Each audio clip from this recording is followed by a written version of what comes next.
West ஆப்ரிக்காவின் தூதராக காட்டிக்கொண்டு வாடகை வீட்டில் 10 ஆண்டுகளாக போலி தூதரகம் நடத்தி ஊரையே ஏமாற்றிய ஆசாமியை உத்தரப்பிரதேச காவல்துறை கைது செய்துள்ளது.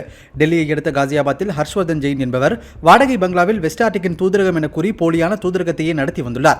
சபோர்கா, பவுல்வியா, லொடோனியா என உலகில் அங்கீகரிக்கப்படாத அல்லது இல்லாத நாடுகளின் தூதராகவும் ஹர்ஷ்வர்தன் தன்னை அடையாளப்படுத்தியுள்ளார்.